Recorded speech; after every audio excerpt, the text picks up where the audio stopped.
In 1911, a seemingly perfect family photograph captured what should have been a simple moment of joy.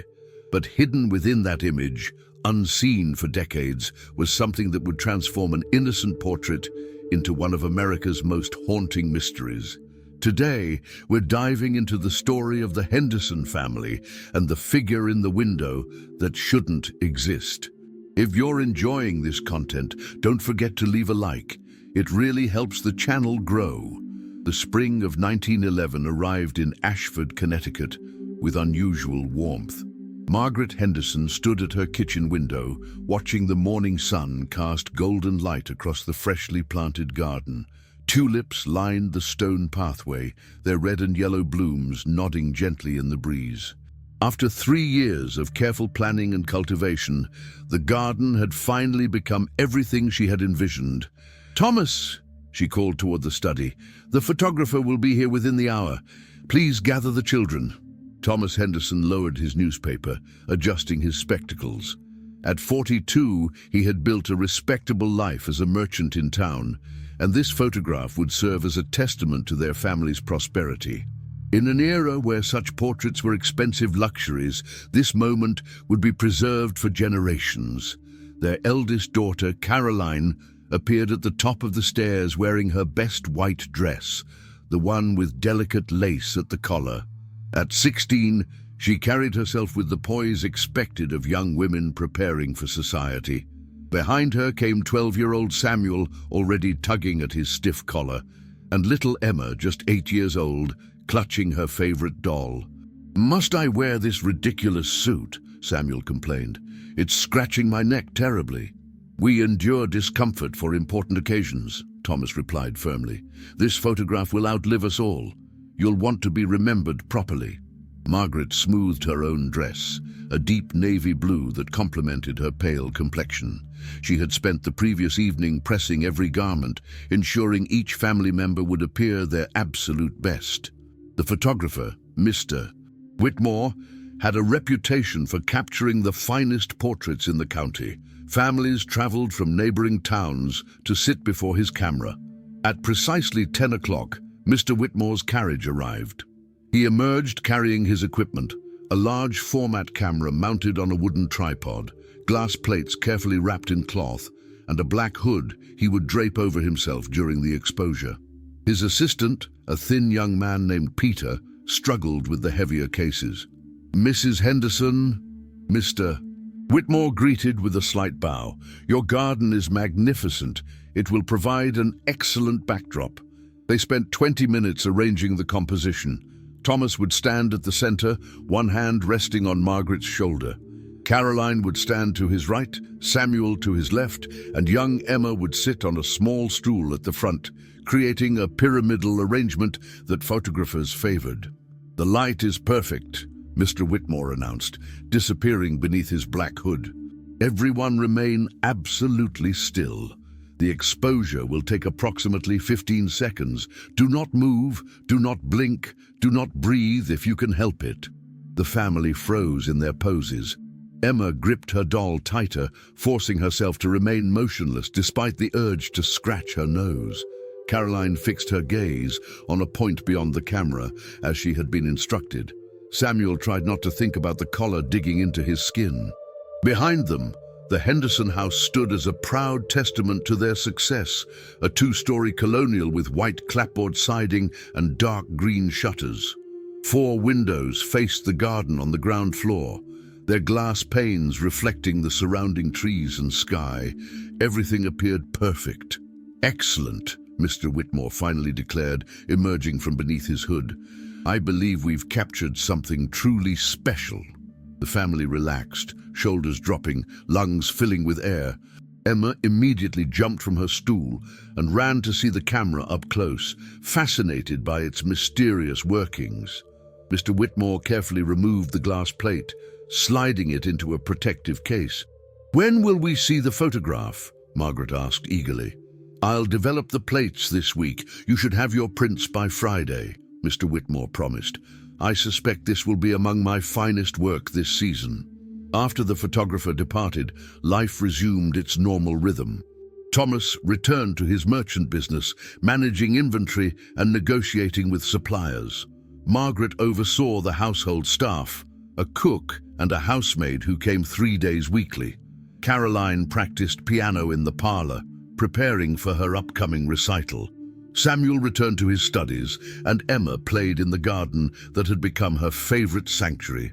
On Friday, as promised, Mr. Whitmore delivered the finished photographs. The family gathered in the parlor, passing around the framed portrait with admiration. The image was crisp and clear, every detail preserved in shades of sepia and cream. Margaret's smile was gentle, Thomas looked distinguished, and the children appeared as perfect representations of their ages. "It's beautiful," Caroline whispered, tracing her finger along the edge of the frame. "We look like we belong in a magazine." The photograph was hung prominently in the front hallway, where visitors would see it immediately upon entering. For the Henderson family, it became a source of pride, a symbol of their achievement, their unity, their place in the community. If you're enjoying this story so far, leave a like and subscribe to the channel. It helps tremendously. But none of them noticed what the camera had captured in the background. None of them saw the figure standing in the second window from the left, partially obscured by the curtain. None of them realized that their perfect family portrait contained something that would, decades later, become a source of endless speculation and unease. The photograph hung in that hallway for years, seen by hundreds of guests, admired by countless visitors. And through all that time, the figure in the window remained, patient, watching, waiting to be discovered. The Henderson house stood at number 47 Maple Street, an address that would become significant in ways the family never imagined. Built in 1887 by a craftsman named Robert Mills, the structure represented the architectural sensibilities of its era. Practical, solid, designed to last generations. The foundation was Connecticut fieldstone. The framing was oak, and every nail had been driven with precision. Thomas purchased the property in 1908, drawn by its location near the center of town and its generous yard. The previous owners, the Whitfield family, had moved west to California, seeking opportunities in the growing cities of the Pacific coast. The house had sat empty for nearly 6 months before the Hendersons arrived. "Why did they leave so suddenly?" Margaret had asked the real estate agent during their first viewing. "Career advancement," the agent replied smoothly. "Mr.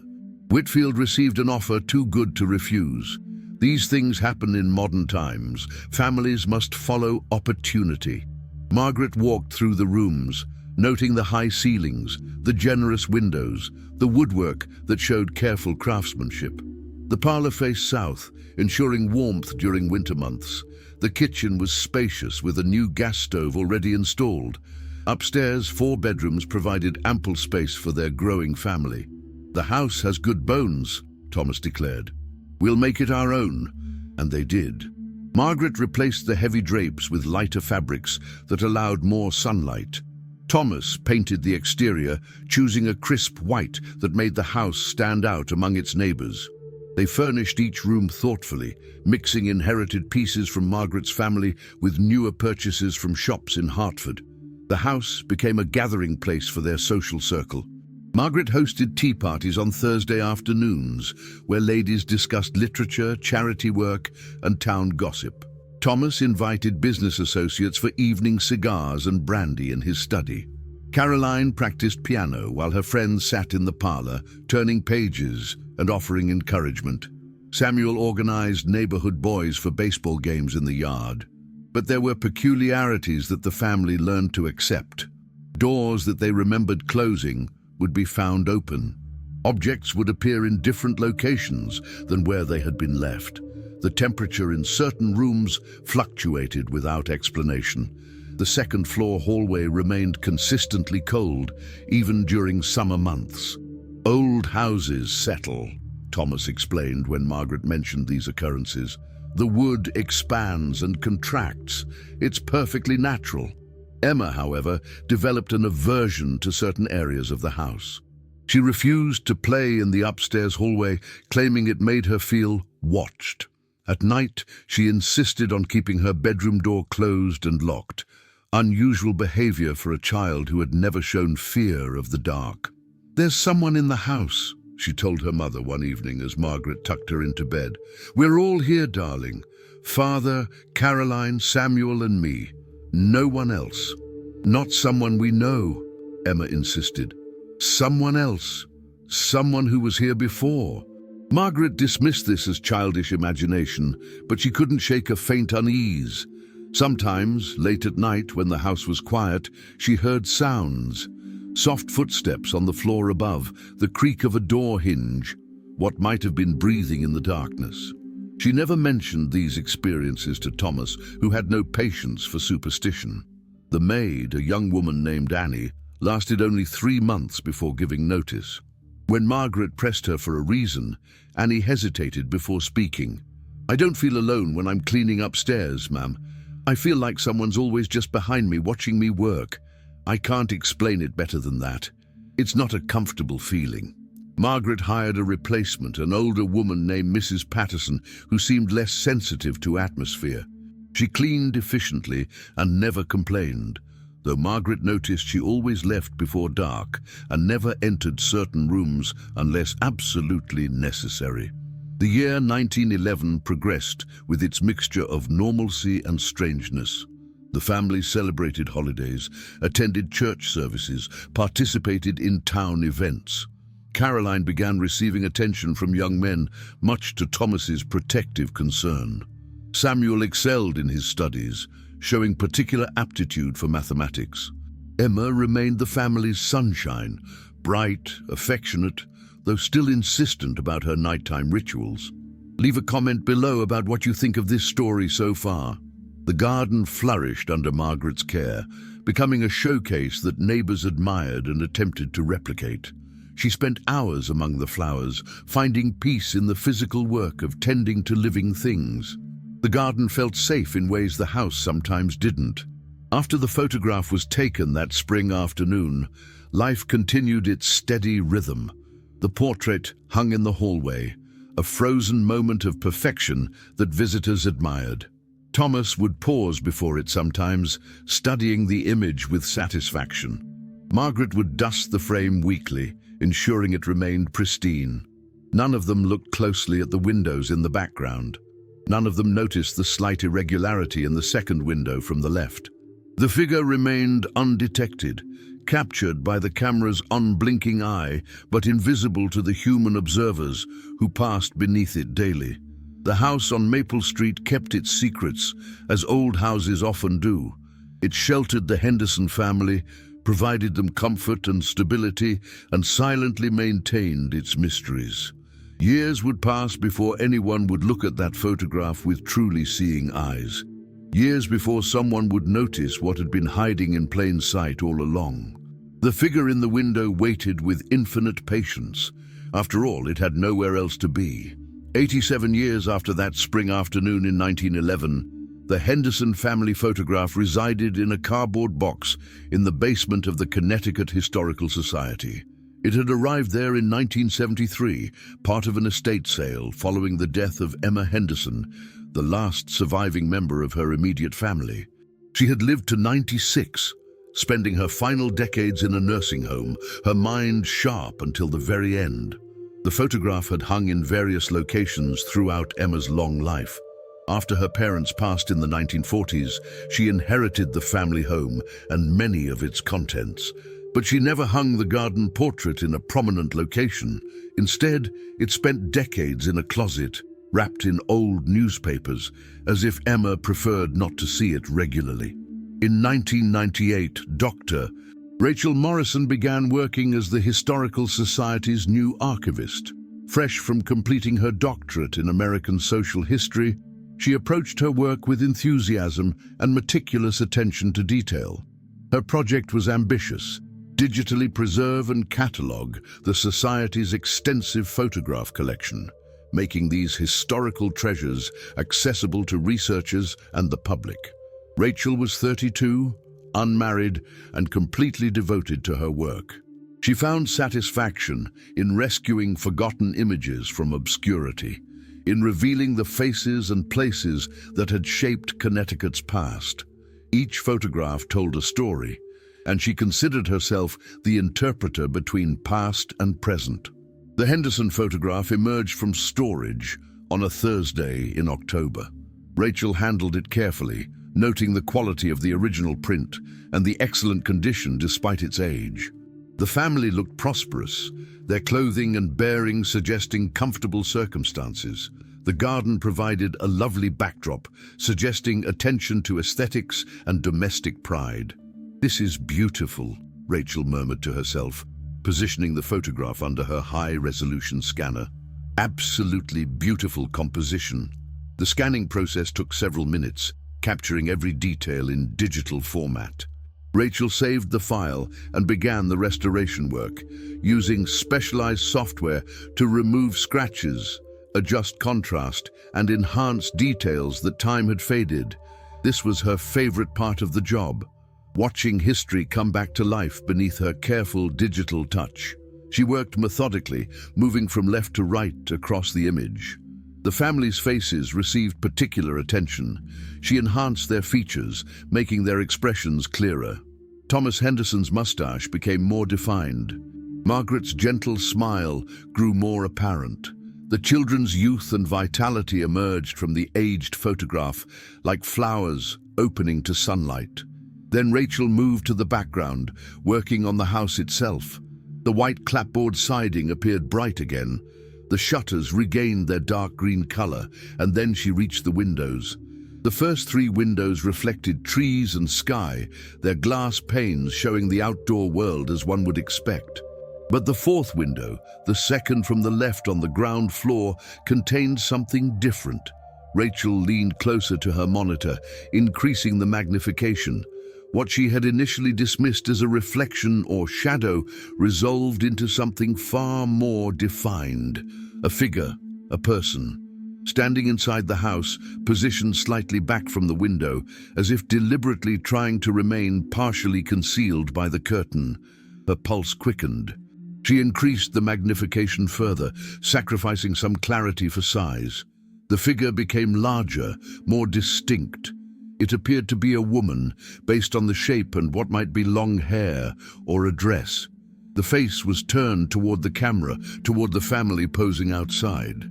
Rachel sat back in her chair, her mind racing through possibilities. Perhaps a servant who had been inside during the photograph session, but why wouldn't they have been mentioned in any accompanying documentation? And why would they position themselves at the window, watching? She checked the original photograph again, examining it with a magnifying glass under bright light. The figure was there, faint, easily missed by casual observation, but definitely present. This wasn't an artifact of digital processing or a trick of enhancement software. The camera had captured this image in 1911. Rachel spent the next hour researching the Henderson family. Historical records revealed basic information. Thomas Henderson, merchant, born 1869. Margaret Henderson, née Williams, born 1872. 3 children, Caroline, Samuel, and Emma. The family had lived at 47 Maple Street from 1908 until Thomas's death in 1943. Margaret had passed in 1944, just months after her husband.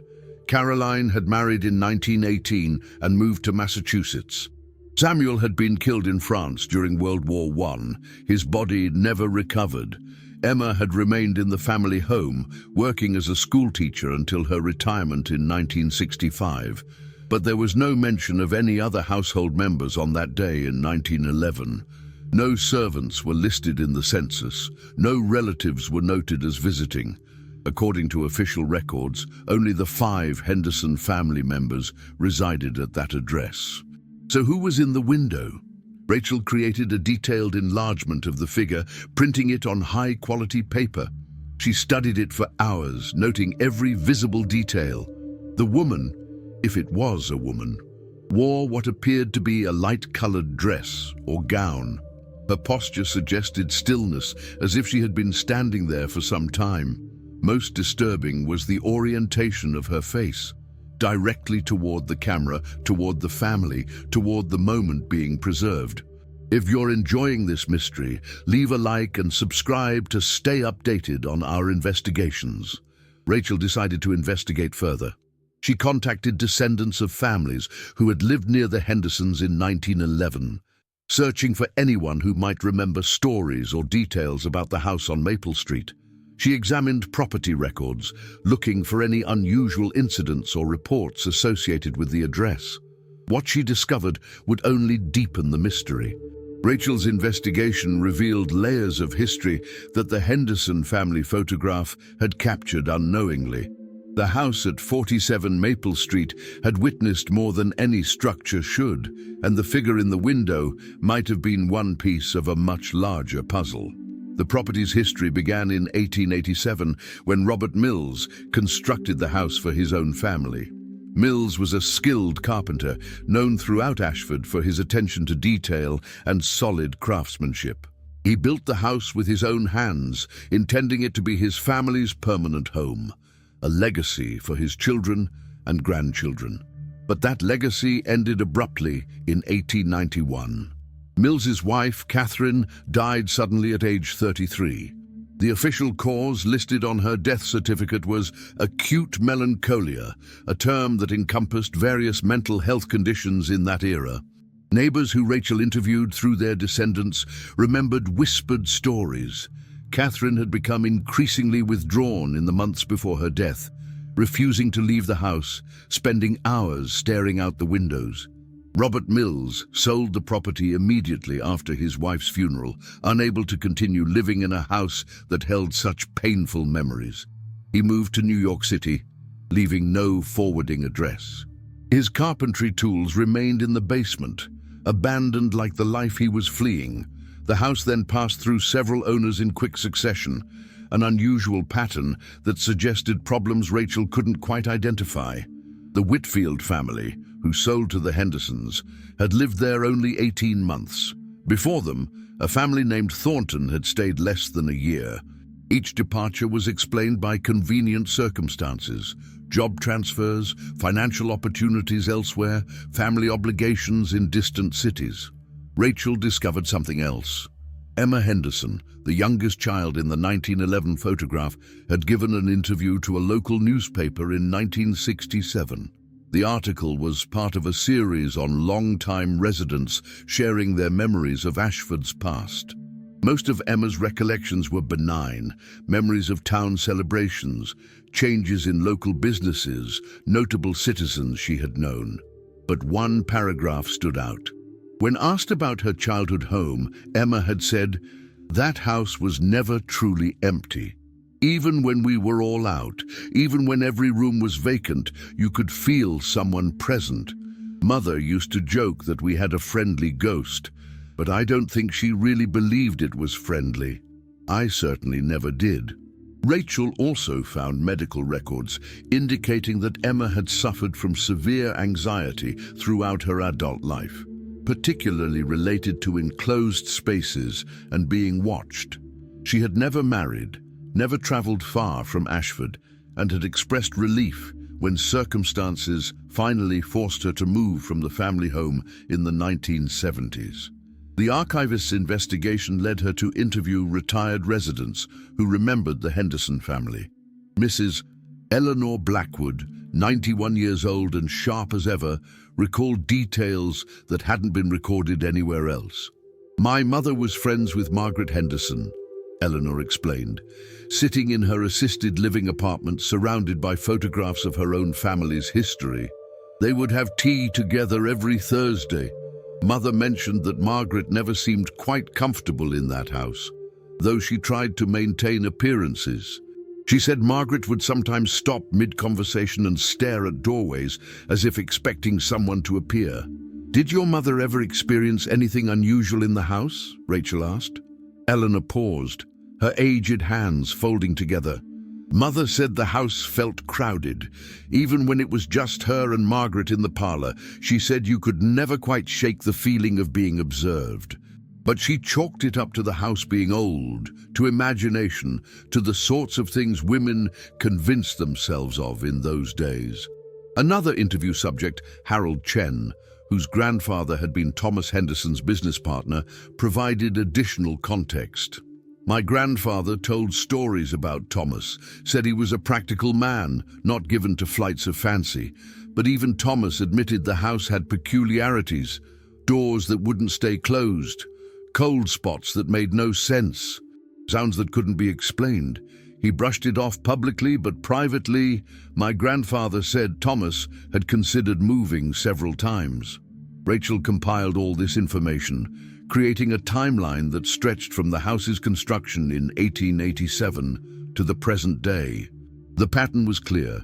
Every family who lived there reported similar experiences, and every family eventually left, often earlier than planned, and under circumstances that seemed designed to provide cover for the real reason. They couldn't tolerate living there anymore. The photograph from 1911 now took on new significance. It wasn't just a portrait of a prosperous family in their garden. It was a document of something else, evidence of a presence that had shared that house with the Hendersons, that had watched them from inside while they posed outside, that had been captured by the camera's impartial eye. Rachel enhanced the figure in the window as much as technology allowed. The image remained frustratingly unclear, enough to confirm a human shape, but not enough to provide identifying details. The woman, if it was indeed a woman, stood in a position suggesting deliberate observation. She wasn't passing through the frame accidentally. She was positioned specifically to watch. But who was she? Catherine Mills, the carpenter's wife who had died in that house in 1891. Someone else entirely. Or was this a photographic anomaly, a trick of light and shadow that had created the illusion of a figure where none existed?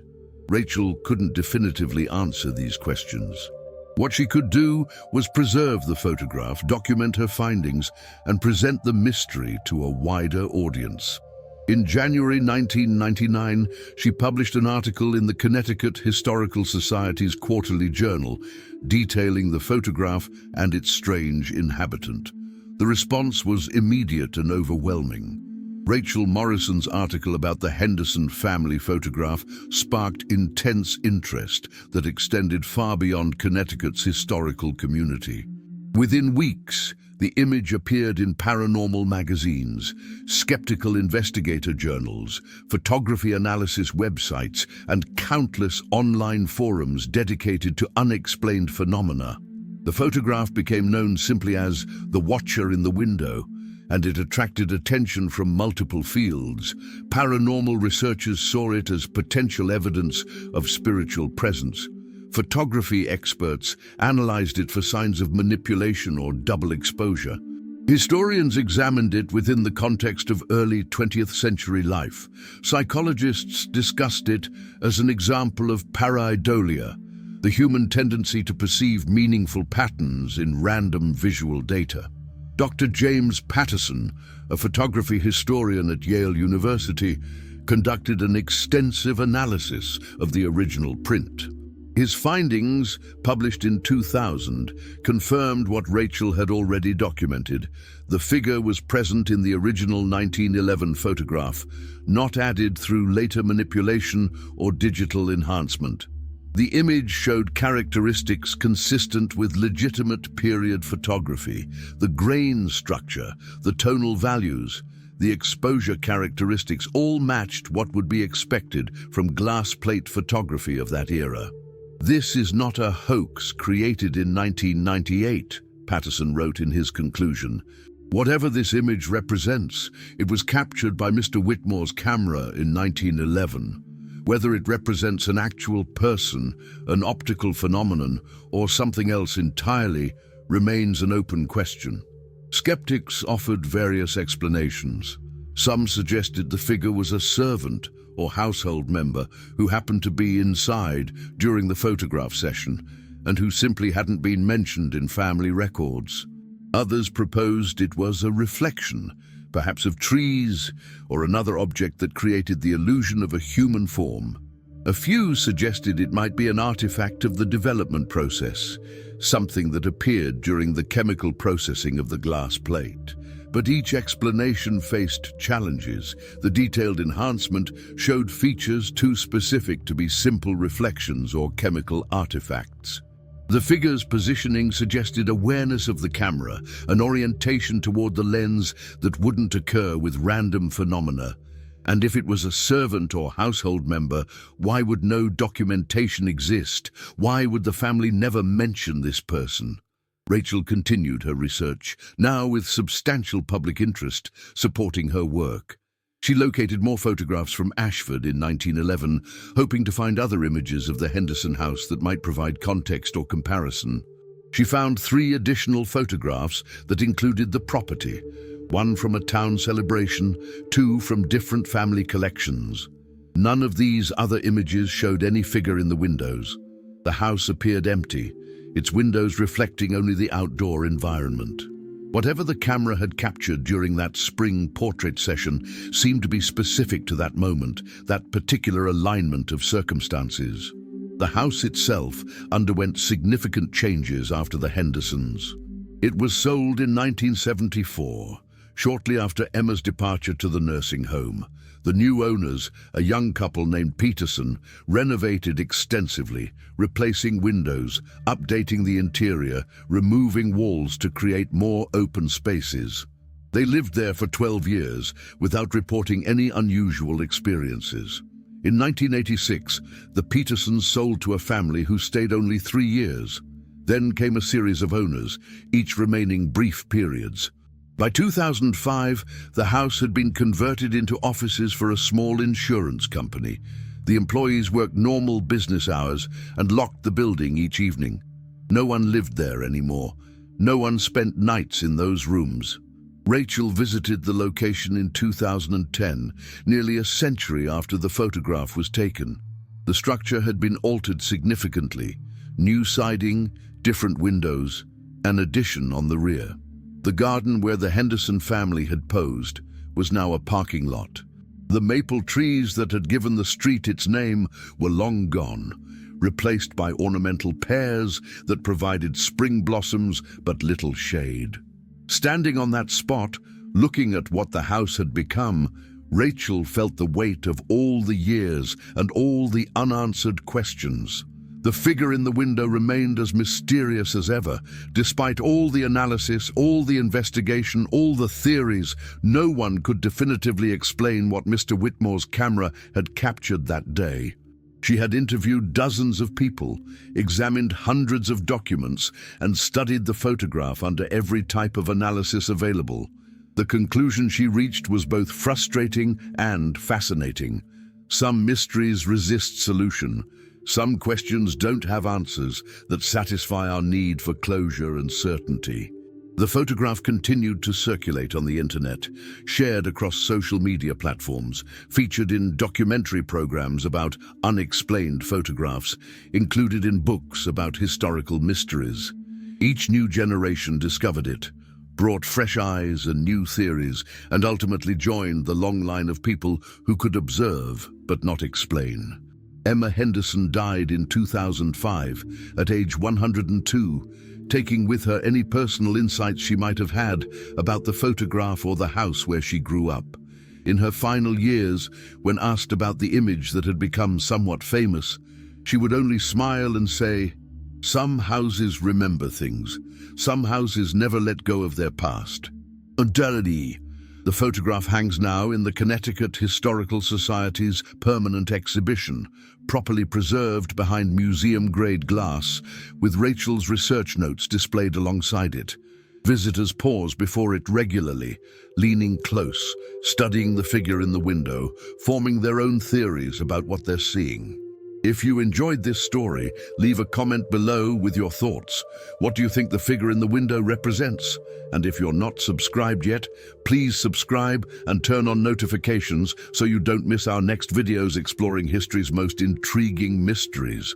The Henderson family photograph remains what it has always been. A frozen moment from 1911, a garden portrait that captured more than anyone intended, a mystery that resists easy explanation.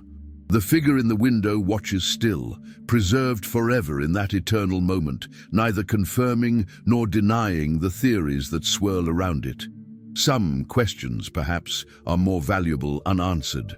Some mysteries serve us better by remaining mysterious, by reminding us that despite all our technology and analysis, some aspects of experience resist our understanding. The watcher in the window endures not because we've solved the mystery, but because we haven't, and perhaps never will.